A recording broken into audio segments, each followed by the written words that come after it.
మూలం జీవము కలిగిన దేవుని సంఘం. క్రైస్తవ సంఘం ఎప్పుడు సేవకులు కాదు మొదట హత్తుకోవాల్సింది, విశ్వాసులను కాదు హత్తుకోవాల్సింది, సంఘ బిడ్డలను కాదు హత్తుకోవాల్సింది.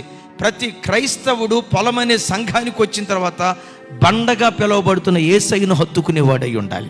యేసయ్యను పక్కన పెట్టి యేసయ్య స్థానంలో పాస్టర్లను కూర్చోబెట్టడం కానీ, చివరికి సంస్థల్ని సంఘాలను కూర్చోబెట్టడం కానీ పొరపాటు చేయు.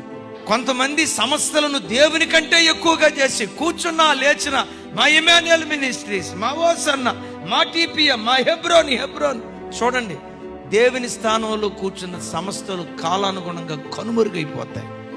దేవుడిని ఒక్కడనే హీరోగా చేసి నిలవబెట్టిన పరిచర్యలు తరతరాలు నిలవటానికి దేవుడు కృప చూపిస్తాడు.